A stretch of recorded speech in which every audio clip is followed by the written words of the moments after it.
no, no, yeah, no, no, no, yeah, no, no, yeah, yeah, no, no,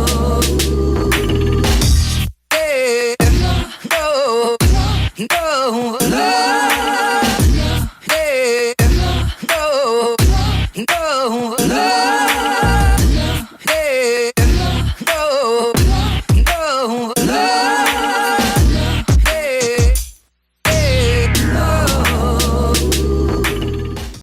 Welcome to the Rhyme and Reason Show. I'm your host, T-Man ATL. I got my other co-hosts with me, the bull Mike, the homie Twan, Cat.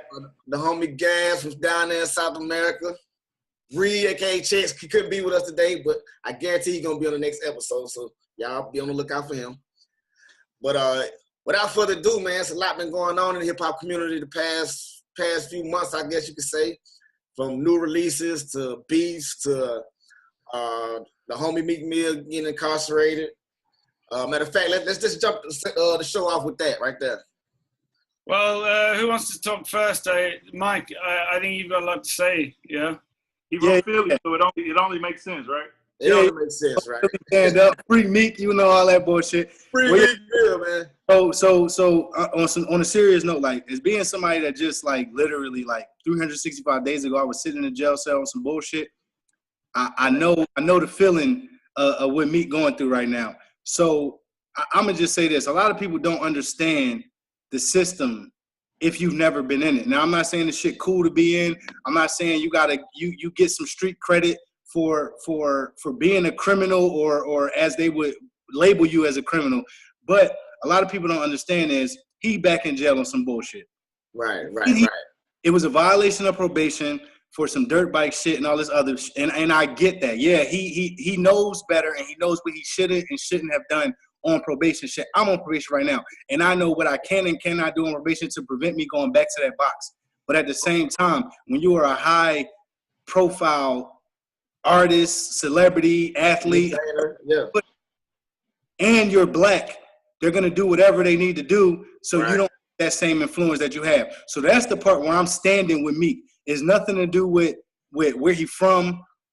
It's a black man being railroaded by the system, and that shit I don't stand by. As you can see, you know, another black man being railroaded by the system, we're gonna stand up with Cap too. So if I'm standing up with Cap, I'm gonna stand up with Meek, and we just gonna call this shit fraud, like it is. Yeah, from what I hear, the relationship with the judge is off the rip. Just, you know, was shaky from the get go. You know, she ain't out for him. Chris Reed could have been here because they got the same judge, and you know he got his experiences with that same judge. Trying to throw him back. Like, that's it, man. In America, a black man is worth more as a prisoner than he is out on the streets. They make them money. They're able to add more funding for these privatized prison companies. It's not public anymore. So, like I said, before you judge the Meek situation, I just beg everybody to look into it more than the surface, because that is, in my opinion, like, that's what it is. Being somebody that's already kind of in the system, I get it. Okay. Like on the whole Meek thing, what I think is, okay, like, all right, he already know he got the probation thing. So to me, like, if you on probation, like, you gotta be moving super right. You know what I'm saying?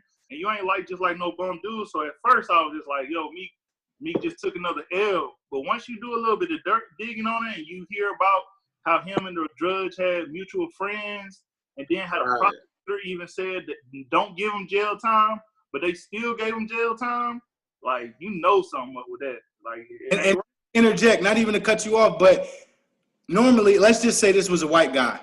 Like, they would look at his community service record. They would look at a lot of different things before they just threw him in jail. Meek been donating money to these schools. He been having all these events. Literally, like 4 days before he got locked up, he took like 50 kids from the Boys and Girls Club to the Sixers game and showed them a great time, paid for their tickets, got them stuff, signed some autograph, things like that. So in a different circumstance, this man would not be in jail, and I know that for a fact.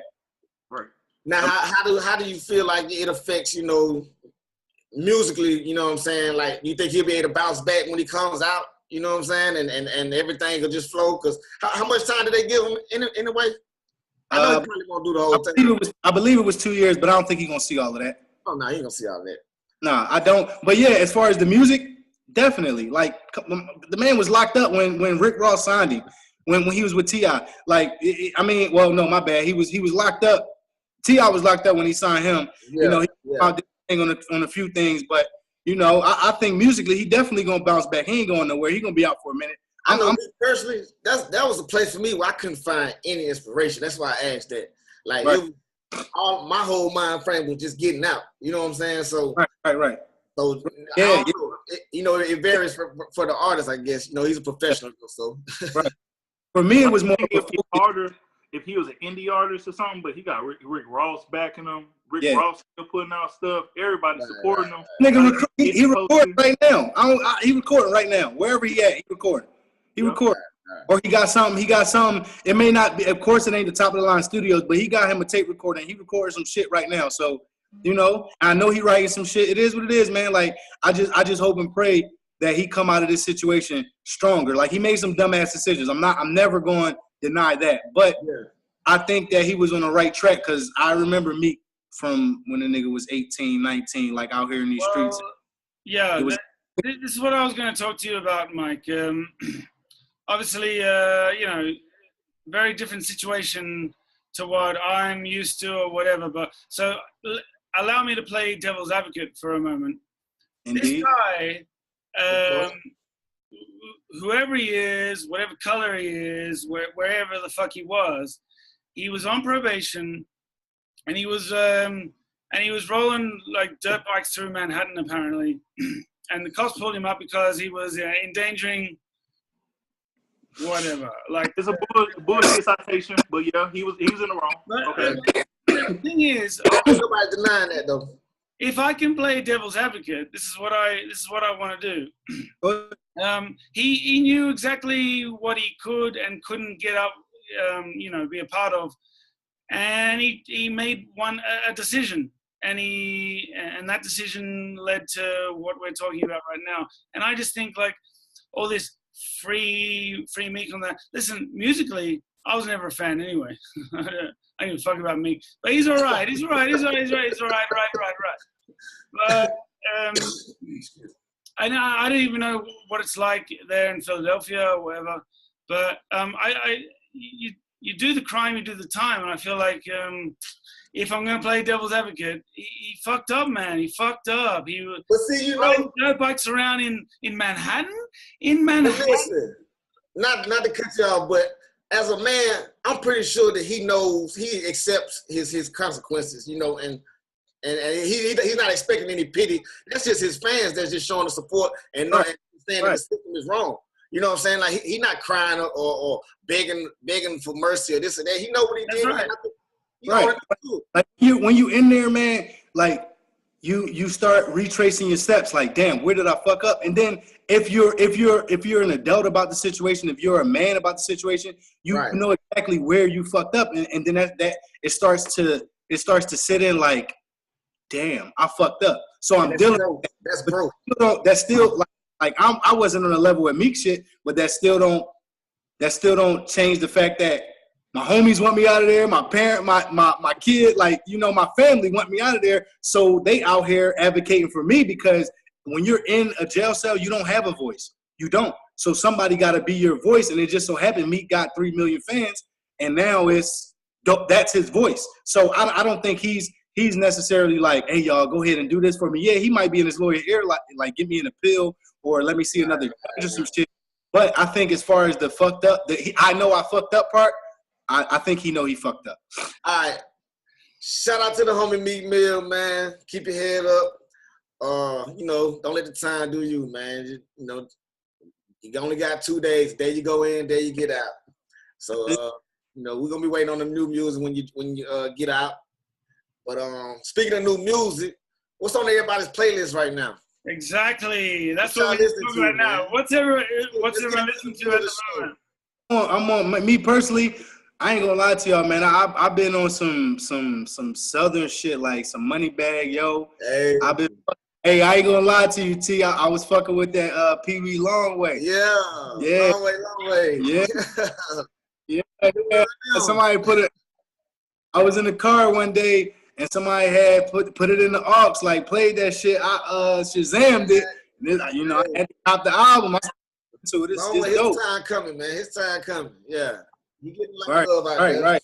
But I still can't, man. I still got Hustle Gang on repeat, man. We won't smoke. Still. That's still on repeat, man. From one to the end, man. You reckon this thing killer? Like 18 songs on there, but all of them they get different flavors. I don't know, man. That's just me. I'm completely different. I played that shit twice and I haven't listened to it again. Like one song. I'm not. It wasn't a great. I don't know, man. If we going back a couple weeks, that Yo Gotti, like it's on every playlist I got. Like that's so hard. Gotti been tough. Gotti got a nice. He got a nice deal put together. I because 444 dropped. Y'all know I'm a whole fan. That's definitely the album of the year for me. But Gotti not no album of the year type shit.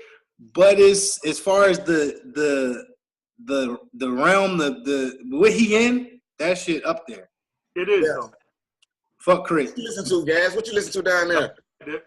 Fuck Chris. Well, I'm going to mix it up a little bit and I'll tell you that in the last week I've been listening to Jaden Smith's album. And Jaden Smith. It's not that bad. It's not that bad. Yo, hey, I know. You talking about Will Smith? Let me talk. Now. You talking about Will Smith's son? Yeah. Karate Kid? Yep. Okay, continue. All right, so listen. There's a lot of albums that have dropped especially since the last time that we all spoke. It's been a long time. Yeah. Too long, right? So there's a lot of albums that have been dropped. But recently I've been listening to Jaden Smith's one. Man, that stuff that shit is not so bad. Like I was in fact, one of my boys put me on and said, wait for this Jaden album to come out. And I was like, fuck that shit, man. I ain't trying to hear that. And he was like, no, it's just like, it's going to be cool. He's like artistic and weird and fucking, like all of them are really weird. So you talking about that? Okay. You talking about that side, right? Yeah, well, Side? yeah, exactly. And the thing for me is that I was not interested in hearing it until I heard it. And then like 2 tracks in particular, Batman is fucking dope, man. It is so and another track called Can you play a sample? Can you play a sample of Batman for me? Just, a little snip. Don't play that trash. But go ahead. You gotta play it on before you I'm serious. I'm dead at like right now. Can I hear a little snippet of it? It better be the right part. I'm not listening to shit for Jaden Smith, and I know a lot of our listeners, viewers, or whatever, not going to listen to shit for Jaden Smith. So maybe if we hear something from Jaden Smith that you think is just like that, maybe that'll make it tune in. Here go the Batman right here. I got it for you right here. My nigga. I'm trying to play it as well. I'm trying to go through What is it? Ooh.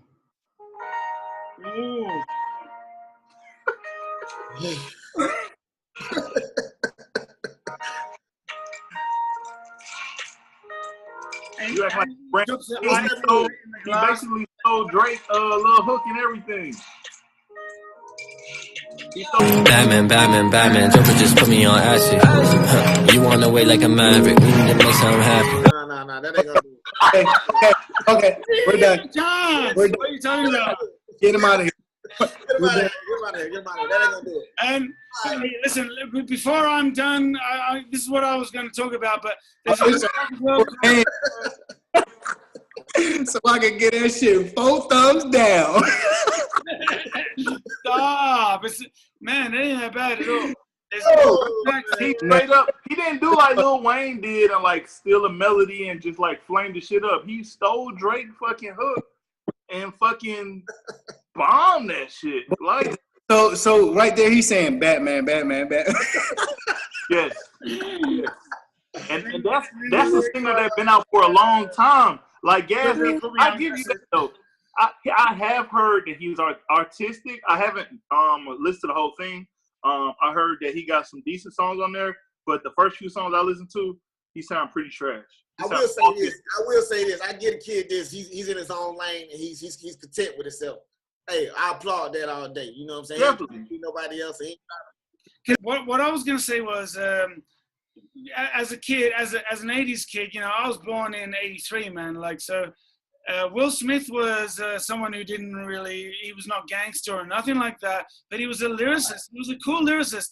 And I was really impressed to the point that I'm this old and I'm now checking out his fucking kid's album, right? And when I heard it, I was like, I ain't trying to listen to this because this guy's like rich and he's got nothing to say that sort of resonates with me. But there's 2 tracks, Batman and also George Jeff. George Jeff is a track that is fucking dope. Anyone watching this right now, go out and check that track out. It's dope, man. It's dope. And that's all I got to say. Like, hey. I'm gonna listen to it. But All right. But So you said you didn't want to listen to him because he had money. Like, who don't got money that rap that you usually listen to? Well, exactly. That's an interesting point because, like, everyone is gonna like hate on him completely because of who the fuck he is. Enough for the Karate Kid, man. Entirely too long on that. What y'all looking forward to hearing though? Like, what's some new releases coming out, man? Well, Eminem's new album is coming soon. What you guys think of that? I've only bought one Eminem CD, so I know I won't be buying it. Have you guys heard the track with Beyonce recently? But I like Eminem though, man. You know, have you heard it? Have you heard the track with Beyonce, the new track? Don't like it. Hate it. I haven't heard it. I'm not a big Eminem fan, dog. Like to me he's overhyped. No, you gotta give him his props, man. Eminem go in. He get his props for being off beat constantly, talk about killing his mom, killing himself. I disagree, Wayne. I don't think that. And look at my that's when he came out. Justify why M is cool, but I ain't about that. Like he's not in my top. Well, is he in my top 5? Maybe I don't know. But wait. Who are we discussing? Who is not in your top 5? Who's maybe in your top 5? Are you talking about Eminem? Because Is he in my top 5? I'm not sure he's in my top 5. Now you guys will go on me. You've been listening. You've been listening. That's what that means. You've been listening. You've been listening to people say. Yeah, you're listening. Hey, hold your ground, man. You know you ain't the biggest fan. Hey, this is the thing. You guys made me the biggest fan because of the color of my skin, man. This is bullshit. I ain't an Eminem stan. Nah, but they make you have to defend. But listen, they don't give him credit. They don't give him his credit. That's what it is. They make you have to defend Eminem because they don't give him his props like he deserves. That's all that is. That's what everything. It don't got nothing to do with him being white, bro. I think he's hyped because he's white. I like Lil White. I like Paul Wall. I don't care that they white. I like their music. When I'm listening to them, I'm hearing that they white. But when I listen to Eminem, I'm hearing about killing my mama. I'm hearing this dude that's offbeat. I'm hearing this dude that's super duper hype, and to me, he don't live to the hype. So, and he white. That can go in the end. I respect M's artistry. I respect M's artistry. He doesn't have a typical a flow that you just know how he's gonna come on the track.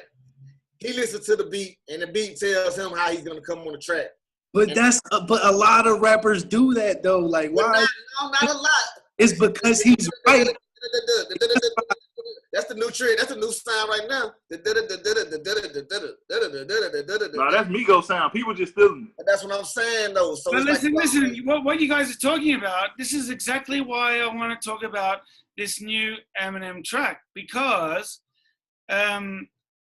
what he's rapping about, and it's weird because he has the sounds of like flipping through his rhyme book or whatever, and he's judging himself and saying, I am trash now compared to what is popular. And I don't know whether, I'm driving to work or whatever, and the song comes on, right? And I think it's really not cool. And Beyonce, I don't know why the fuck she's even on the track, but man, isn't it interesting? Let me just say this, and then I'll let you guys talk. Isn't it interesting that he has written a track where the lyrics say, I'm not I don't trust myself, and people think that I'm like lyrically a god, and I'm not. I'm fucking trash. And Is that interesting? No, he trash. See. But he's not trash. Look, Paul. Let me. I get what you're saying. I get what you're saying. Hold on. I get what Have you guys heard the track? Have you heard the song? You know how we just talked about. You know how we just talked about Meek being in jail in that reflection period when he gonna be able to be like, damn, I fucked up.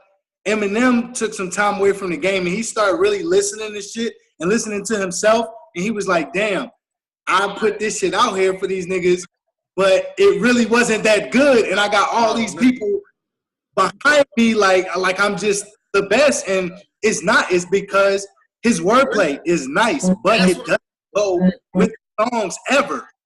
It never goes with the song. Like, okay, it was a couple of singles that probably fit that criteria. But as far as like him just putting together song after song after song with an album, that shit was weak. It's trash, bro. Like, he don't be talking about shit. He just make a whole bunch of words rhyme and be like, oh my God, Eminem the God. Just like that BET shit. Because he was talking about Trump. Everybody said that shit. No.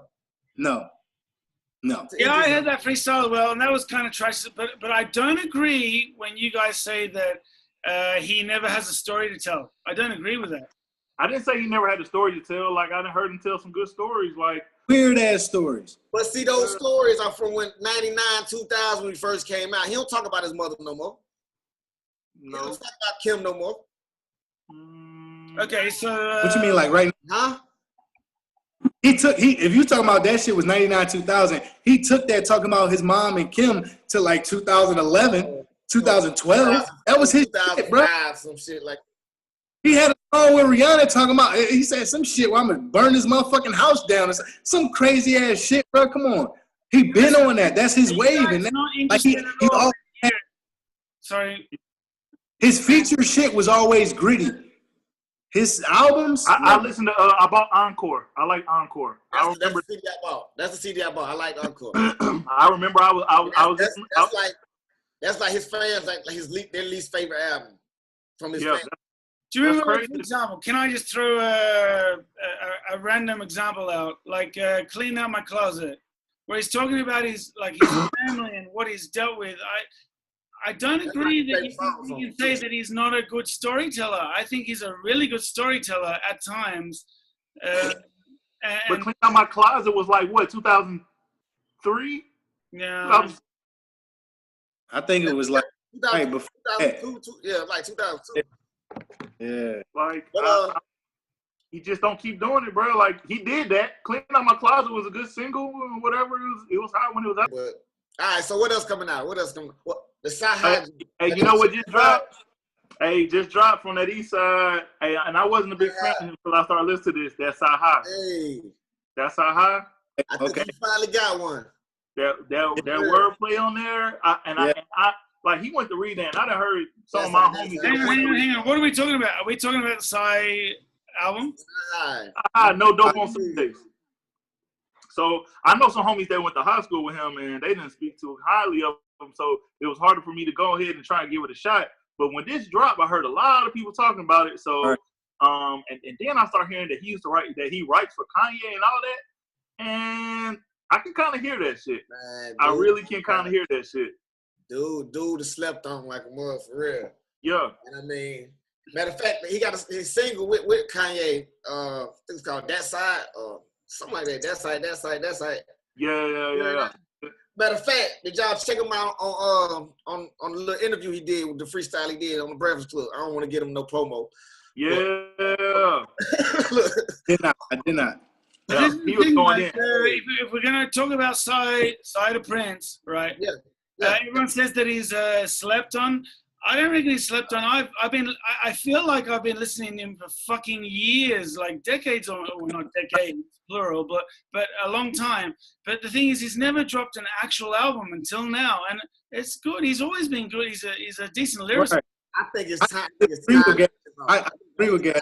Like, I've heard shit from him before, but it never was anything solid like an album.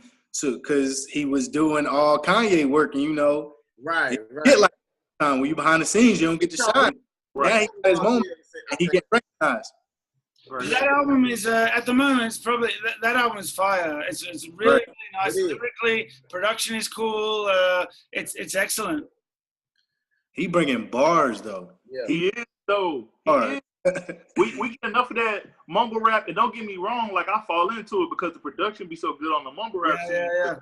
He bringing straight up bars, and he rapping, and the raps go with the hook, and it's just it's good comprised music. So and he got the feature. Right? Me personally, I like the bars. I like all that, but what I ride to every day, I'm waiting on young Scooter album. I'm waiting on Pee Wee to drop another one. Like I like that real street gutter, just trap shit. You guys know that we've been waiting to talk about hip hop for a while. This second episode now has been a long time coming, and there's a lot of albums that have dropped since then. We're talking about like Wu-Tang. We were going to discuss that. That's just not even relevant to me anymore compared to what's dropped in the last week and a half or so. The game is it's changing really, really quickly, and I wouldn't say there's no disrespect to them. You know, they're legends in the game, but you know, the ship has sailed, and you know, time. I wouldn't say that it's not relevant, because that's kind of like saying JC 444 not relevant, and that just came out, and I think that's very relevant still. But it just didn't catch. It just didn't flame up. So, yeah. All right. Next up on the show, we got the R&R rivalry. And we're gonna do this probably every episode, where I take two subjects, put them against each other, and let everybody discuss. So first up, since Fab and Jada just dropped the Freddie versus Jason album, who do y'all feel is the best lyricist and has the best catalog? Fab, well, can I say straight away, Jada is just like in probably one of the top 5 MCs of all time. So how are you going to put him against Fab? But okay. Go ahead. Finish your answer. Go ahead. What I was going to say is that from what I've heard so far on that album and what everyone said is Fab killed it. Did you expect anything else? Yeah. As far as I'm gonna answer the question though. As far as the catalog, if you take away, not take away, but if you recognize Kiss work in the Locks was as a group, it wasn't just him. It's definitely Fab. Definitely. He killed shit. He been killing shit. I like Kiss, but you don't know Kiss without Styles for real. That's like I don't agree with that. I won't say that. I've liked Jada. I like Jada and Fab. To me, Fab lately has been more relevant. And I know depending on the region you stay in is the kind of the ear for music. I have been traveling a little bit in the last couple of years, but lately I haven't heard a whole lot from Jadakiss. Fab been dropping some mixtapes. Right. And on this, he to me, so what I've heard, he had the upper hand on Jadakiss. Even though Jadakiss was the most more consistent throughout his whole career. You know, it's been relevant from the beginning with Lil Mo to the middle with Jeezy on his Trap or Die shit to later on, you know, with Breathe, you know, to now. Oh shit, with DJ Clue. Yeah. He standing the test of time. You know what I'm saying? So yeah. So I got to go with Fab on that one. I got to go with Fab. And I respect Jada as much as you want, but Kiss is one of the greatest MCs of all time, like top 5 ever. So, I respect you, but every time he said top 5 Dead or Alive, you was like, yep, no. He made it. All right, well, that concludes this episode of the Rhyme and Reason Show. Glad y'all joined. You know, hope y'all enjoyed it. You know, we'll be back soon for the next episode. You can follow us on our Twitter handles right there that you see. Man, ATL, Nintendo, You Been a Fan Hope, and The Real Gas. And Checks 215 also. But we'll catch y'all on the next episode. We have a lot more to discuss as far as current events and new releases. So peace out, holla at you. Hey, signing out. All right, man.